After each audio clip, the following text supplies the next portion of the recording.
Good afternoon बच्चों, हम अपने चौथे हेड के आगे कंटिन्यू करें। मेरी बात सुनो, क्या कौन सा हेड है ये अपना? Business and profession. क्या चार्जिंग सेक्शन है इसका? थोड़ा मैं फटाफट रिवाइज करवा रहा हूँ। क्या चार्जिंग सेक्शन था इसका? 28, जिसमें कंडीशन कितनी थी? 10। और क्या पढ़ा था? अगर 10 में से एक भी कंडीशन आप पर सेटिस्फाई हो जाएगी तो आप समझ जाना मेरी इनकम इस बिजनेस हेड में आएगी। ये क्लियर हो गया था। फिर नेक्स्ट क्लास के अंदर मैंने आपको क्या बताया था कि देखो, आपको पता चल ही गया कि मैं जो पैसे कमाता हूं वो बिजनेस हेड में जाएगा। तो कोई भी बंदा जिसकी इनकम बिजनेस हेड में जाती है उसको उसकी इनकम कैसे निकाली जाती है? अगर आप साइंस या आर्ट्स के स्टूडेंट की बात करो तो वो कैसे निकालेगा? पैसा आया कितना माइनस पैसा गया कितना, और कहेगा इतना पैसा बच गया इसलिए ये मेरी इनकम है बिजनेस की। लेकिन आप कॉमर्स के हो और कॉमर्स वाला एग्जैक्ट इनकम निकालने के लिए क्या बनाता है? P and L. तो ये जो पूरा हेड है, ये पूरा का पूरा हेड किस पर बेस है? पी एंड एल पर बेस है, ठीक है। और पी एंड एल कितने मेथड से बनता है? दो मेथड से, कैश मेथड और मर्केंटाइल। या तो कैश बेसिस पे बना लो या ड्यू बेसिस पे। ये आप बहुत अच्छे से जानते हो, आप कॉमर्स स्टूडेंट हो, आपको पता है ये ड्यू बेसिस क्या होता है ना। इसके बाद मेरी बात सुनो, फिर आपने क्या पढ़ा था कि हमें पी एंड एल बनाना नहीं है। अब आपके एग्जाम की बात करूं या प्रैक्टिकल लाइफ की बात करूं, आप पी एंड एल नहीं बनाओगे। आपको पी एंड एल दिया हुआ आएगा एज पर अकाउंटिंग स्टैंडर्ड। जो accounting standard 11th class 12th class के अकाउंट्स में आप पढ़ते हो, उसको अकाउंटिंग स्टैंडर्ड की मदद लेके पी एंड एल बना हुआ आएगा। लेकिन आपको वो जो पी एंड एल है वो इनकम टैक्स के हिसाब से देखना है। अब इनकम टैक्स के हिसाब से वापस बनाने की जरूरत नहीं है। 80% अकाउंटिंग स्टैंडर्ड और इनकम टैक्स सेम है। तो इनकम टैक्स क्या कहता है? वापस पी एंड एल बनाने से अच्छा आप उस अकाउंटिंग स्टैंडर्ड के पी एंड एल में नेट प्रॉफिट उठाओ। क्यों नेट प्रॉफिट उठाया? क्योंकि नेट प्रॉफिट में कोई भी गलती अगर पी एंड एल में होती है, कोई भी चीज होती है, उसका इंपैक्ट किस पे आता है? नेट प्रॉफिट में। तो बजाय बाकी करेक्शन करने के नेट प्रॉफिट पे ही कर दे करेक्शन। तो क्या कहता है इनकम टैक्स?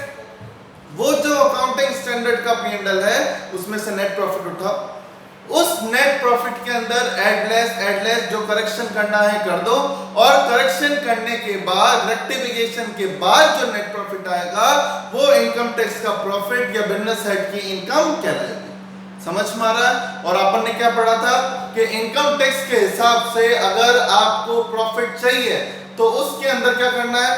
नेट प्रॉफिट में 4 प्रकार के करेक्शन होंगे। 4 प्रकार की करेक्शन मतलब एज पर accounting standard and income tax गलतियां 4 तरह की होती है। 4 गलतियों में 2 गलती की वजह से प्रॉफिट कम हो जाता है और 2 गलती की वजह से प्रॉफिट बढ़ जाता है। जहां प्रॉफिट कम हो जाएगा उसे सुधारने के लिए क्या करेंगे? ऐड। जहां प्रॉफिट बढ़ जाएगा उसे सुधारने के लिए लेस करेंगे।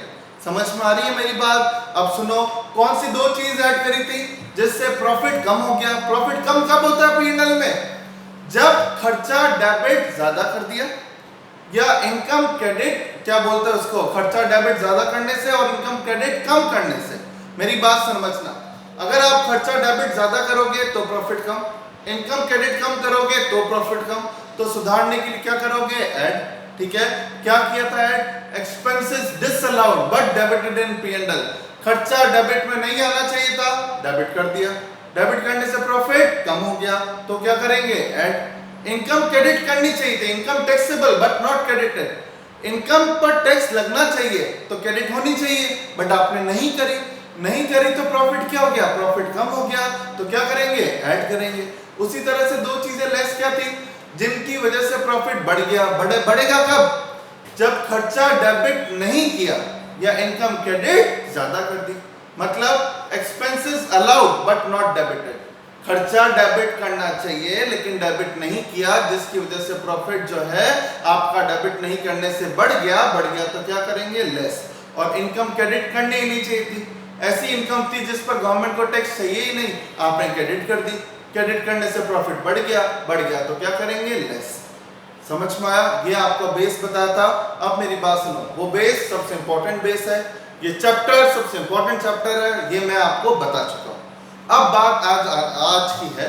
मैंने आपको लास्ट क्लास में बताया था, मैंने कहा बच्चों मैं आज आपको जो सेकंड क्लास अपनी थी बिजनेस हेड की, उसमें मैंने ये बोला था मैं आपको सिर्फ आपका पुराना बेस क्लियर कर रहा हूं कि ये ऐड होता है, ये लेस होता है, ऐसे ऐसे सीखो, क्योंकि आपका बेस स्ट्रांग होना चाहिए। ऐड लेस कैसे पता चला ये खर्चा है या इनकम है?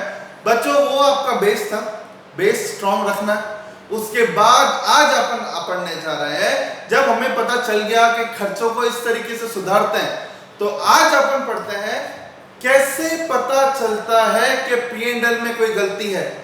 बच्चों जो खर्चा डेबिट होना चाहिए, जो आपने 11th-12th क्लास में देखा था, वो खर्चा आपको डेबिट ही दिखेगा।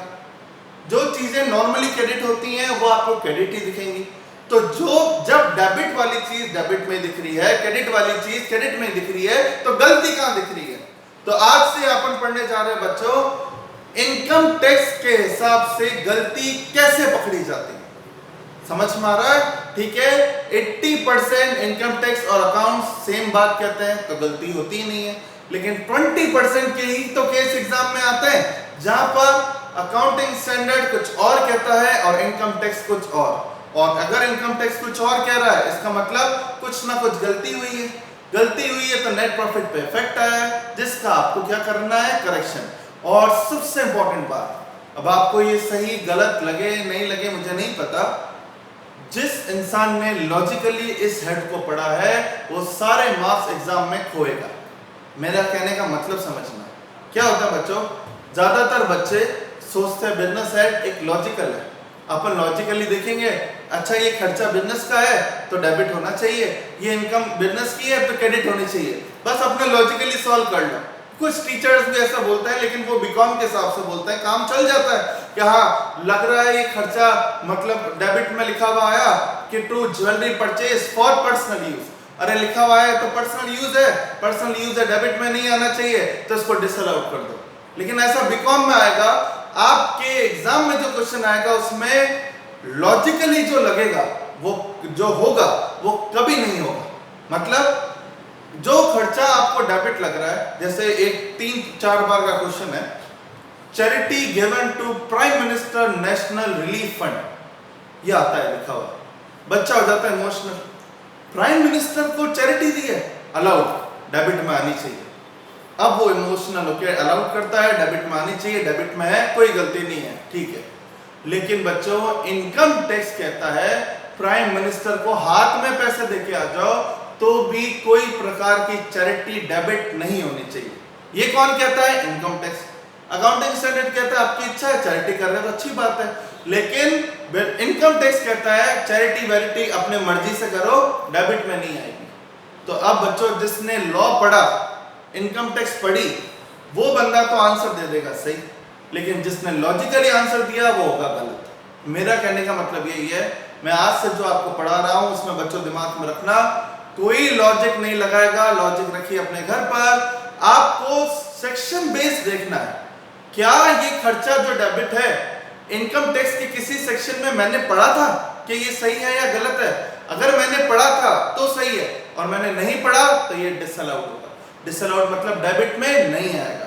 मैं खर्चे की बात इसलिए ज्यादा कर रहा हूं बच्चों, 95% एग्जाम में क्वेश्चन खर्चे के ही आते हैं, क्योंकि क्रेडिट साइड में स्कोप में है क्या? सेल होती है, क्लोजिंग स्टॉक होता है, तो इसलिए क्रेडिट साइड में स्कोप है कम और डेबिट साइड में स्कोप है बहुत ज्यादा। ठीक है बच्चों, तो मेन चीज हम फोकस कर रहे हैं, कोई चीज डेबिट सही है या गलत, जिसका फैसला आपका लॉजिक नहीं लेगा, फैसला कौन करेगा? सेक्शन। और कौन सा सेक्शन? अब आप सामने देखिए, कोई भी खर्चा डेबिट सही है या गलत है, मतलब अलाउबिलिटी ऑफ एक्सपेंसेस, कोई भी खर्चा सही है या गलत, उसका फैसला कौन लेने वाला है? क्या लिखा हुआ है? Any expenses shall only be allowed if it is covered under section 32-37(1). इसका मतलब क्या हुआ? कोई भी खर्चा तभी अलाउड होगा, तभी डेबिट होने दिया जाएगा, जब वो खर्चा 32-37(1) के किसी भी एक सेक्शन को सेटिस्फाई कर रहा है। मतलब आपने डेबिट साइड में देखा कि यार ये वो खर्चा है जो 32-37(1) में एक जगह भी नहीं आ रहा। अब ये आपको कैसे पता चलेगा? जब आपको सेक्शन याद होंगे। मेरी बात समझ में आ रही है? जिसे ये सेक्शंस याद है वो आंसर दे सकता है कि हाँ, जैसे कि एक प्रोविजन है, प्रोविजन 11th क्लास से आप डेबिट करते चल रहे हो, लेकिन जब अपन ये सेक्शंस पढ़ेंगे आप देखोगे कोई भी एक भी सेक्शन नहीं है जो कह रहा है प्रोविजन डेबिट होगा। ठीक है, सेक्शन में नहीं लिखा, प्रैक्टिकल लाइफ में भले प्रोविजन डेबिट होता था लेकिन इनकम टैक्स अलाउड नहीं करता, तो वो प्रोविजन क्या हो जाएगा, डिसअलाउड। डिसअलाउड मतलब डेबिट में नहीं आना चाहिए। अगर नहीं लिखा बहुत अच्छी बात है, लिख दिया तो फिर लिखने से प्रॉफिट कम हो गया, डेबिट करने से प्रॉफिट कम हो गया, तो सुधारने के लिए क्या करेंगे, प्रॉफिट में ऐड करेंगे। तो बच्चों हम पढ़ने जा रहे हैं 30 to 37(1), जो ये आपको बताएगा क्या ये खर्चा जो डेबिट हुआ है वो सही है या गलत है। ठीक है, अगर इन सेक्शन में आए तो वो सही है, नहीं आए तो गलत है। क्लियर? ठीक है, तो चालू करते हैं। सबसे पहले सेक्शन को पढ़ो आप, देखो क्या लिखा हुआ है, सेक्शन 30 और 31 बहुत इजी है। सबसे पहले 30 क्या पढ़ा है, नाम देखो, सेक्शन 30 जो सबसे पहला खर्चा अलाउड करता है। बच्चों ये जो सेक्शंस हैं ये गवर्नमेंट ने ये सोच के बनाया है कि प्रैक्टिकल लाइफ में एक बिजनेसमैन अपने बिजनेस के लिए कौन कौन से खर्चे करता है। तो गवर्नमेंट ने प्रैक्टिकल लाइफ में सर्वे किया, देखा कि ये बिजनेसमैन अपने बिजनेस को चलाने के लिए ये खर्चा करता है, और जो जो इंपॉर्टेंट खर्चे होते हैं उन सब के लिए गवर्नमेंट ने सेक्शंस बनाए। गवर्नमेंट इतनी निर्दयी नहीं है कि अपनी मर्जी से ही सेक्शन बनाया हुआ है, बहुत सोच समझ के बनाया हुआ है। ठीक है, तो पहला खर्चा बच्चों, जैसे हमारी बात करो, एक कोचिंग इंस्टीट्यूट के लिए सबसे बड़ा और इंपॉर्टेंट खर्चा होता ही है बिल्डिंग। अब हमें आपको ट्यूशन पढ़ाना है तो बिल्डिंग चाहिए, किसी बिजनेसमैन के लिए भी बिल्डिंग चाहिए, बिल्डिंग तो चाहिए। वो बिल्डिंग कैसे आती है बच्चों, या तो आपको ट्यूशन पढ़ाने के लिए बिल्डिंग खरीदेंगे या फिर क्या लेंगे, रेंट पे। ठीक है, जैसे ही आपके एग्जाम में खर्चा बिल्डिंग से रिलेटेड आए, आपका दिमाग किसकी तरफ फोकस करेगा, 30 की तरफ। 30 क्या कहता है, या तो आपने बिल्डिंग खरीदी है ट्यूशन पढ़ाने के लिए, या किस पे लिए, किराए पे। चाहे खरीदी हो या किराए पे हो, खर्चे कितने होते हैं बिल्डिंग पे, टूट फूट का खर्चा, रिपेयर का, टैक्सेस देने पड़ते हैं, बिल्डिंग का इंश्योरेंस कराना पड़ता है, और रेंट पे हो तो बिल्डिंग का क्या देना पड़ता है, रेंट। मेरी बात समझ में आ रही है? तो एक बिल्डिंग के लिए कितने खर्चे होते हैं, 4। और गवर्नमेंट कहती है ये बिजनेसमैन जो खर्चा करता है वो जेन्युइन खर्चा है। इसलिए देखो जब एग्जाम में चाहे लिखा हुआ है खरीदी भी है या किराए पे, रिपेयर, टैक्सेस एंड इंश्योरेंस, क्या लिखा हुआ है, अलाउड। अलाउड मतलब अगर डेबिट कर रखा है तो डेबिट एकदम सही है, और अगर डेबिट नहीं किया हुआ है तो अब करो, भाई डेबिट होना चाहिए, डेबिट नहीं किया, नहीं करने से प्रॉफिट बढ़ गया तो लेस करेंगे। समझ में आ रही मेरी बात? तो अगर एग्जाम में आया बिल्डिंग की रिपेयर कराई, टैक्सेस भरे, इंश्योरेंस कराया, चाहे वो खरीदी भी हो या रेंट पे हो, सारे खर्चे क्या कहलाएंगे, अलाउड। क्लियर? समझ में आ रही है? लेकिन अगर आपने बिल्डिंग किस पे ले रखी है, रेंट पे, तो बिल्डिंग अगर रेंट पे ले रखी है तो रेंट अलाउड है। लेकिन अगर इस बिल्डिंग का बच्चों में मालिक हो और तो भी डेबिट में रेंट दिखा रहा हूं, बोल रहा हूं कि मैं नहीं पढ़ा था तो कोई और पढ़ा था, किराए का नुकसान हो रहा है, गवर्नमेंट कह रही है फालतू खर्चा अलाउड नहीं। अगर जो खर्चा जेब से जा रहा है खर्चा वही होता है। कहने का मतलब अगर आप बिल्डिंग के ओनर हो और आपने डेबिट में रेंट लिख दिया कि ये मुझे लॉस हो रहा है, तो वो रेंट क्या हो जाएगा, डिसअलाउड। डिसअलाउड मतलब आपने देखा 2 P&L में लिखा हुआ रेंट ऑफ बिल्डिंग बन रहा है, ऊपर एक हेडिंग में देखा mister x is owner of that building, तो आपका दिमाग ठनकना चाहिए कि सेक्शन 30 अब कहता है कि अगर आप बिल्डिंग के ओनर हो तो रेंट डेबिट नहीं होगा, नहीं होगा तो डेबिट में नहीं आना चाहिए, कर दिया तो प्रॉफिट कम हो गया तो क्या करेंगे, ऐड। समझ में आया? तो सेक्शन 30 कंप्लीट, बहुत छोटा सा था, केवल क्या कहता है कि कोई भी खर्चा बिल्डिंग से रिलेटेड अलाउड है, केवल अलाउड क्या नहीं होगा, रेंट, अगर आप बिल्डिंग के ओनर। क्लियर? ठीक है। Next section 31। 30 और 31 में खास फर्क नहीं है, देख रहा होगा ऑलमोस्ट सेम है। अब क्या है ये बच्चों, आपको ट्यूशन पढ़ाने के लिए बिल्डिंग ले ली, बिल्डिंग के बाद क्या चाहिए, एसी चाहिए, फर्नीचर चाहिए, फोटोकॉपी की मशीन चाहिए, कंप्यूटर चाहिए, फैन चाहिए, ये सारा सामान चाहिए हमें। तो ये सारा सामान के लिए गवर्नमेंट कहती है बिल्डिंग के अलावा जो सामान चाहिए, प्लांट मशीनरी और फर्नीचर, उसका सेक्शन कौन सा बना दिया? 31। सेम टू सेम सेक्शन है, ये भी यही कहता है या तो प्लांट मशीनरी या फर्नीचर खरीदा होगा या किस पे लिया होगा? रेंट पे। खरीदा हो या रेंट पे हो, बच्चों देखो क्या लिखा हुआ है, कोई भी खर्चा repair, taxes, insurance, plant machinery, furniture पे करते हो, सारे खर्चे क्या होंगे? अलाउड। क्लियर? अलाउड मतलब डेबिट किया हुआ है तो एकदम सही है। लेकिन अगर आप, जैसे हम लोग इस एसी के, फर्नीचर के मालिक हैं और हमने P&L में डेबिट लिख दिया है रेंट, तो गवर्नमेंट कहती है तो क्या हो जाएगा? डिसअलाउड। समझ में आया? कहने का मतलब 30 और 31 क्या कहते हैं? जो खर्चा बिल्डिंग पे करना है, प्लांट मशीनरी फर्नीचर पे करना है, करो, डेबिट होगा। डेबिट करने से बच्चों फायदा है, डेबिट होने से प्रॉफिट कम आता है तो टैक्स कम लगता है ना। हर इंसान ये चाहता है डेबिट खूब हो ताकि प्रॉफिट कम दिखे। लेकिन वो खर्चा डेबिट नहीं होगा जब आप उस चीज के मालिक हो और डेबिट में क्या लिख रखा है? रेंट। ठीक है, लॉजिकली सही है। आप अपने आप को किराया कैसे दोगे? क्लियर? मकान मालिक और किराएदार दोनों आप नहीं हो सकते। तो समझ में आ गया होगा बच्चों। फाइनली ये सेक्शन क्लियर हुआ। 30 और 31 यही कहते हैं रेंट डिसअलाउड हो जाएगा, बाकी कोई खर्चा इन पर करो वो क्या है? अलाउड। अलाउड मतलब डेबिट हो जाएगा। तो ये तो बहुत दो छोटे सेक्शन थे। जो सबसे इंपॉर्टेंट सेक्शन है, जो ऑलमोस्ट हर अटेम्प्ट में आपसे पूछा जाता है, वो है ये सेक्शन 32 डेप्रिसिएशन। ठीक है, ये वो सेक्शन है बच्चों जो शायद चाहे सीए वाले हो चाहे सीएस वाले हो, इनके एग्जाम में हमेशा एक बार आता है। ठीक है, तो ये क्या है वो ढंग से सुनो बच्चों, मेरी बात सुनो। क्या पढ़ाया आपने डेप्रिसिएशन में आज तक? आप लोगों ने डेप्रिसिएशन सुना होगा 11th क्लास में। डेप्रिसिएशन मतलब बच्चों समझो, एक एग्जांपल ले रहा हूं। 5 साल पहले आप लोगों ने एक कार खरीदी। कार खरीदी 5 लाख की। ठीक है, आज इस कार की वैल्यू अगर कोई पूछे तो आप खुद भी बोलोगे कि ये कार आज की वैल्यू अगर देखी जाए तो 3 लाख है। तो 5 लाख की जो कार थी वो कितने की हो गई? 3 की। इसका मतलब 2 लाख का आपको क्या हो गया? लॉस। कितने सालों में? 5 सालों में। ये लॉस जो 5 सालों में हुआ उसको गवर्नमेंट एक साल का निकालने के लिए डिवाइड बाय 5 कर देती है। तो ये जो 2 लाख का लॉस है जब डिवाइड बाय 5 हुआ तो साल का कितना आया? 40,000। इस 40,000 को गवर्नमेंट लॉस नहीं कह के क्या नाम देती है? डेप्रिसिएशन। गवर्नमेंट कहती है जब बिजनेस करोगे तो बहुत चीजें खरीदोगे तो उनकी वैल्यू हर साल कम होती जाती है। कम होने से लॉस होता है, उसको लॉस ना बोल के गवर्नमेंट क्या कहती है? डेप्रिसिएशन।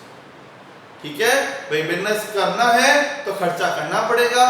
खर्चा अगर कैपिटल नेचर का होता है तो फिर वो एसेट बन जाती है, सुना है ना आपने। और एसेट की वैल्यू अगर कम होती है तो वो जो लॉस होता है उसका नाम क्या होता है? डेप्रिसिएशन। अब बात सामने बिना देखे बच्चों बताना, हम लोगों पे ही एग्जांपल ले लेता हूं, थोड़ा इजी रहेगा। कैसे पता चलता है कि एसेट की वैल्यू कम होने से मुझे नुकसान हो रहा है? कब आप बोलोगे कि हाँ सर, मान लिया कि आपके इंस्टीट्यूट के अंदर आपको इसकी वैल्यू कम होने से नुकसान हो रहा है, तो कहने का मतलब क्या है? जिसके ऊपर 3 कंडीशन सेटिस्फाई हो जाती है उसके ऊपर गवर्नमेंट को संतुष्टि हो जाती है कि हाँ ये तीनों कंडीशन इस पर लग रही है, इसका मतलब इससे लॉस हो रहा है। तो वो जो कौन सी 3 चीज है जिसके होने पर गवर्नमेंट कहती है हाँ लॉस तो हो रहा है इससे? पहली चीज, हमारे पास एसेट तो होनी चाहिए। ये सब चीजें मान लो जो हम ट्यूशन आपको पढ़ा रहे हैं, घर पे ही पढ़ा रहे हैं, तो फिर हमारे पास एसेट ही क्या है। लेकिन अभी हम कोचिंग इंस्टीट्यूट के अंदर फर्नीचर, एसी सब ला रखा है हमने, तो हमारे पास क्या है? एसेट। तो गवर्नमेंट क्या कहती है? आपके पास एसेट है? हमने कहा हाँ है, एसेट है। सेकंड चीज, गवर्नमेंट कहती है अगर ये चीज तुमने किराए पे ले रखी है तो इसकी वैल्यू का जो कम हो रही है उसका नुकसान तुम्हें थोड़ी हो रहा है, तुम तो किराएदार हो, अभी इस एसेट को यूज करोगे अभी भाग जाओगे। तो सेकंड चीज गवर्नमेंट कहती है इस एसेट की वैल्यू कम होने का नुकसान तभी तुम्हें होगा जब तुम कौन हो? ओनर हो। तो गवर्नमेंट ने क्या बोला? हमें डेप्रिसिएशन डेबिट करना है। मैंने कहा हाँ डेबिट करना है। गवर्नमेंट ने कहा पहले एसेट दिखाओ, हमने एसेट दिखाई।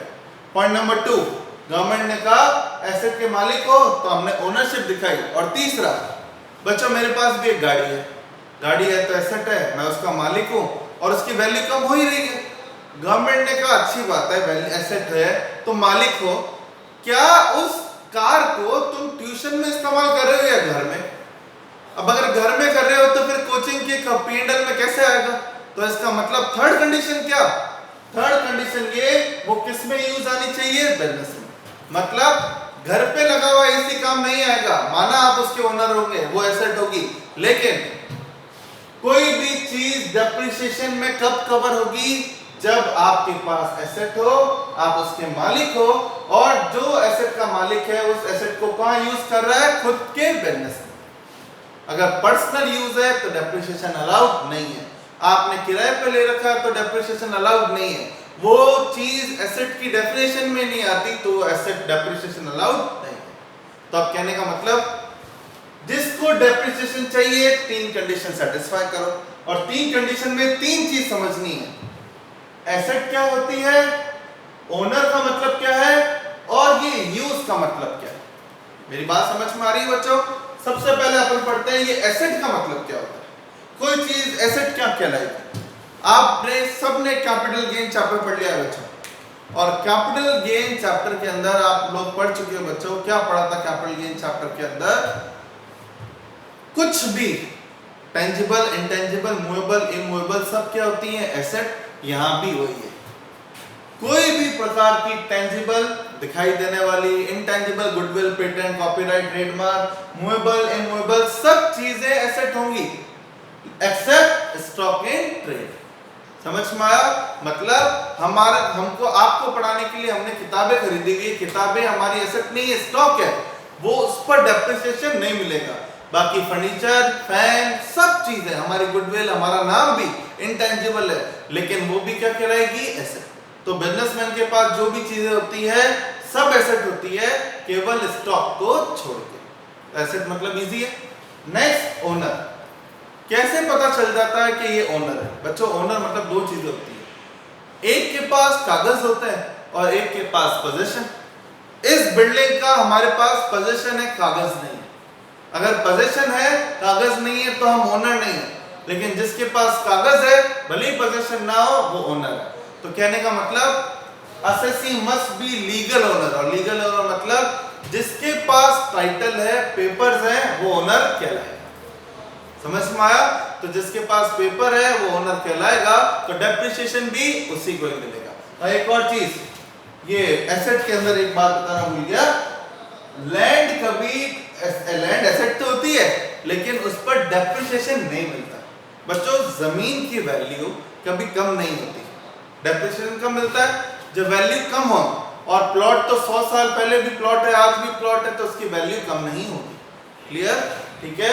तो एसेट मतलब क्लियर हो गया 2 चीजों को छोड़ के। और ओनर मतलब जिसके पास कागज हो। लेकिन याद रखना, लीज में अगर कोई चीज लीज पे ले रखी है तो लीज के अंदर कौन ओनर कहलाएगा? लेसर। लेसी नहीं कहलाएगा। लेसर लेसी समझते हो ना? लंबे पीरियड के लिए अगर कोई चीज लीज पे लेते हैं तो। और last, in case of hire purchase, hire purchase में डाउन पेमेंट करते हैं और बचा हुआ पेमेंट इंस्टॉलमेंट पे करते हैं। कोई बात नहीं आपने इंस्टॉलमेंट पे पेमेंट कर रहे हो, लेकिन अगर आपने कोई चीज हायर परचेज पे लिए बच्चों तो मालिक आप ही कहलाओगे। मतलब हायर परचेज है, शोरूम से गाड़ी ली, ईएमआई पे लिए, भले ही ईएमआई पे लियो, मालिक शोरूम वाला नहीं, आप कहलाओगे। तो आप सोचना मत सर पेपर्स तो आए नहीं, आ जाएंगे बाद में पेपर्स, है तो मन में खरीदी है ना। तो क्लियर? लीज में लेसर और हायर परचेज में हायर परचेजर क्या कहलाएगा? ओनर। क्लियर? और लास्ट पॉइंट, ये यूज मतलब क्या है? जब तक ये साबित नहीं होता कि ये एसेट बिजनेस यूज में नहीं आएगी तब तक डेप्रिसिएशन नहीं मिलेगा। और यूज मतलब एक्टिव यूज और पैसिव यूज। चाहे एक्टिवली काम में लो चाहे पैसिव यूज हो, आपको डेप्रिसिएशन मिलेगा। बात ये उठती है सर ये क्या मतलब? एग्जाम का क्वेश्चन भी आया हुआ इसमें। एक्टिव मतलब होता है बच्चों टेकन इनटू यूज। P&L कौन से साल का बनता है? Previous year. प्रीवियस ईयर आपके लिए एग्जाम में कौन सा है? 1920। इस 19-20 के अंदर अगर आपने एसेट खरीद कर उसे काम में लेना चालू कर दिया तो वह है एक्टिव यूज, आपको डेप्रिसिएशन मिलेगा। लेकिन डेप्रिसिएशन तो पैसिव में भी मिलता है, और पैसिव मतलब सबसे इंपॉर्टेंट यही है, रेडी फॉर यूज। मतलब क्या? मतलब ये बच्चों ढंग से समझना, मैंने इस इंस्टीट्यूट के लिए फर्नीचर खरीदा कि भाई लॉकडाउन खत्म होने वाला है, बच्चे आएंगे, फर्नीचर खरीद लेते हैं। फर्नीचर खरीद के यहाँ पे जमा दिया। अब बात ये आती है कि डेप्रिसिएशन मिलेगा या नहीं। अभी तक तो बच्चे आने चालू ही नहीं हुए, यूज लेना चालू ही नहीं हुआ। लेकिन वो फर्नीचर बच्चों कौन सा यूज है? पैसे। पैसे मतलब रेडी फॉर यूज। अभी आएंगे तो उसको कुछ और करने की जरूरत नहीं, आते ही बैठ जाएंगे। लेकिन एग्जाम में एक और क्वेश्चन है, मैंने आपकी तैयारी करने के लिए कि बच्चे आएंगे, एक एसी और खरीद रखा है। वो एक एसी खरीद रखा है लेकिन इंस्टॉल नहीं किया। मैं कहा बच्चे आएंगे तभी लगाएंगे, ठीक है। इंस्टॉल नहीं किया है बच्चों एसी, वो खरीद लिया है, यहाँ पे इंस्टीट्यूट में ही रखा हुआ है। तो ना तो वो एसी एक्टिव है ना वो पैसिव है, क्योंकि वो तो रेडी फॉर यूज नहीं है। एसी कब रेडी फॉर यूज होगा? जब इंस्टॉल हो जाएगा, एक रिमोट का बटन ऑन करते ही ऑन हो जाएगा, लेकिन वो तो ऑन ही नहीं हो सकता, वो तो अभी भी डब्बे में पैक है। तो ना तो वो एक्टिव है ना फिर वो क्या है? पैसिव है। समझ में आ रहा है या नहीं? इसका मतलब यूज तभी माना जाएगा जब वो एक्टिव हो या पैसिव हो। जैसे आपके एग्जाम में क्वेश्चन आया था कि एक मूवी हॉल वाले ने फायर एक्सटिंग्विशर खरीदे, फायर एक्सटिंग्विशर खरीदे, डेप्रिसिएशन मिलेगा या नहीं? अभी तक मूवी में ऐसे कोई हादसा नहीं हुआ कि वो फायर एक्सटिंग्विशर काम आए। अब वो फायर एक्सटिंग्विशर है बच्चों, चलो एक्टिव नहीं है, यूज नहीं है, लेकिन पैसिव तो है। हाथों हाथ अगर अभी जरूरत पड़ेगी काम तो आएगा ना, तो फिर वो क्या आएगा? पैसिव। क्लियर? समझ में आ रहा है? हो गया ये टॉपिक, ठीक है। तो पैसिव यूज मतलब क्लियर हुआ, ऑन करने से वो चीज ऑन हो जाएगी तो वो रेडी फॉर यूज है, डेप्रिसिएशन मिलेगा। 31 मार्च 2020 तक भी एसेट खरीद लो, काम में मत लेना। कार 31 मार्च को खरीदी, डेप्रिसिएशन मिलेगा क्योंकि कौन सा यूज है? Passive use. क्लियर हुआ? ठीक है, समझ में आई चीज। तो कितनी डेप्रिसिएशन के लिए कितनी कंडीशन है? 3। एसेट होनी चाहिए, ओनर होने चाहिए, और किस में यूज आएगी? बिजनेस में। एसेट में स्टॉक इन ट्रेड और लैंड कवर नहीं होती तो डेप्रिसिएशन नहीं मिलेगा। ओनर के अंदर लीगल टाइटल होना चाहिए, और यूज एक्टिव या पैसिव दोनों चाहिए। समझ में आ रहा है? ये क्लियर? तो यहां तक ये टॉपिक हो गया बच्चों। कंडीशंस के बाद डेप्रिसिएशन कैलकुलेट कैसे करते हैं वो हमारा नेक्स्ट टॉपिक होगा। फिलहाल अब इसके बाद एक छोटा क्वेश्चन मैं दे रहा हूं, वो आप सॉल्व करिएगा अलाउड डिसअलाउड के तरह से, ठीक है। लेकिन अब यहां तक एक बार समझ लो, प्रॉब्लम है बता देना, ठीक है। हमें 37(1) तक जाना है। क्लियर? ठीक है। तो ये सेक्शन हुआ 30, 31, 32 सिर्फ कंडीशन हुई है। 32 बहुत बड़ा सेक्शन है। प्रैक्टिकल पोर्शन तो अभी मैंने चालू ही नहीं किया, ये थ्योरी हुई है। इसके बाद अब अपन प्रैक्टिकल करते हैं। जब तक आप ये समझो फिर अपन आगे बढ़ेंगे।